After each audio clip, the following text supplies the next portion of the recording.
and welcome back. All right, as promised, we are still continuing on the topic of building confidence.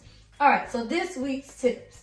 Tip number one, we want to open the door for new experiences. All right, so that could be them picking up a new hobby. That could be them trying a new sport.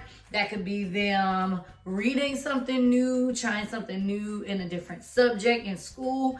That can mean many different things. For my family in particular, I'm going to enroll my daughter that is conquering cerebral palsy. I'm going to enroll her into the Special Olympics program this year, right? So that's going to be something new. That's going to get her in a different environment. That's going to show her that there are other kids out there that are conquering different challenges, that are conquering different disabilities, right? That's going to be something new for her, and that's going to help to build her confidence, right? Tip number two, teach what you know, right? We are moms, right? We are dads. Yes, those are the roles that we carry, but we also have things that we like. Some of us, like for myself, I like to bake. Some of us may like to do hair. We might like to work out. We might like to work on computers. We might like to do different programming, different things, right? Bring them into our world. So since I like to bake, then I can bake things with my children and bring them into my world and do things with them that I like, but we can do it together, just to let them know, hey, I'm thinking about you. I want you to be a part of my world. I want you to be a part of the things that I like to do for myself as well. Tip number three, when you're worried, right? And this is something that I had to work through and I had to process myself just the other day, just talking with my 8-year-old that's going through some challenges at school as far as her being in a wheelchair and her friends not being in a wheelchair. She has to go to recess and she can't really slide on the side or do different things that her friends are doing at recess. And it hurt me. And I got sad just hearing her and hearing the challenges that she was going through. And it made me worry about, okay, what is school going to look like for her in the future? What is school going to look like for her this week, next week, in the days, in the weeks to come? But I had to remove myself from the conversation. I had to go to another room just to get my thoughts and get myself together, because I didn't want my worry as a 30-year-old to rub off on her as an 8-year-old. And a lot of times we don't realize when we're putting our worry and our weight onto our children and how that affects their confidence and how they feel about themselves, because they're so young.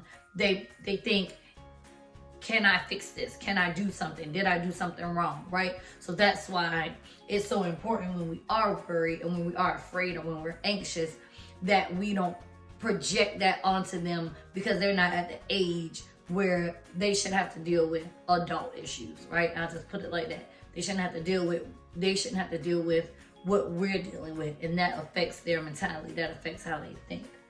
And the last thing, praise in adversity. So when there are challenges, when there are things that they are facing, continue to encourage them. If you haven't already, connect with me. Find out how you can get Build Me Up cards. Find out how you can get my affirmation cards. Not only because I think it's necessary and that it's an awesome idea, but it's something that my daughter has even told me, hey, when I do go through my challenges, when I do face these things at school, I think about my daily affirmations. I think about the things that you tell me about myself and about who I am. And I can't stress it enough. We have to be that for our children, right? You don't know what they're hearing at school. You don't know what they're hearing in the world. You have to be that line of defense. You have to tell them you're beautiful, you're smart, you're intelligent, you can conquer this, you can do this, right? And I've said it time and time again. We have to be that for our children, okay? We can't expect anyone else to speak life into them. It's to speak life into them, to speak positivity into them. We have to do that for ourselves. And you can start with, this is what I say to my children every day, be confident, be courageous, be creative. If you don't have anything to start with that. Be confident, be courageous, be creative, okay?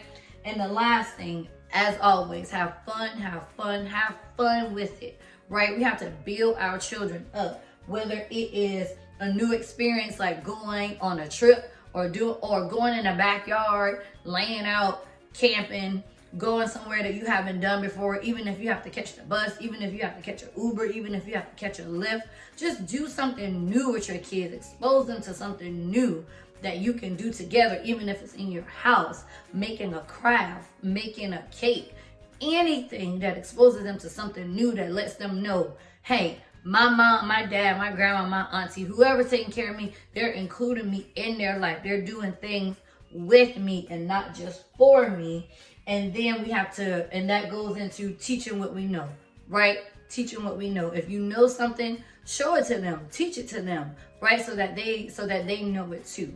Okay. And then my last final thought before I get out of here and move on, I want to send out my prayers and my thoughts to all these children out here that are harming themselves, that are harming others because they don't feel loved, because they have low self-esteem, because they don't have any confidence, because the world is on their teeny tiny little shoulders, right? Adults, come on, we got to do better, right? We have to be that line of defense for them. So I'm sending out my prayers to all those families out there that you lost your little one because they didn't feel like they were worthy enough and they took their lives, or they took someone else's life and then they took their life, right? We have to build them up. This confidence thing is real. The self-esteem thing is real, right? Because hurt people hurt people. And if we build our children up and somebody else doesn't build their child up, their child can hurt our child, right? If we don't build our children up, our children can be hurt and then they'll hurt somebody else, right? So this thing is real. We got to work on it. We have to be serious about it. And I know I stress having fun, but it's so serious. And when I say having fun, that just means I want you to pour positivity into it. Not to take it lightly, but to do it in a positive manner. All right. We have, one more week that we're going to be building our confidence, working on our confidence. Thank you all for liking, sharing, commenting, following the page. Please, please, please continue to build that confidence. And I will see you all next week.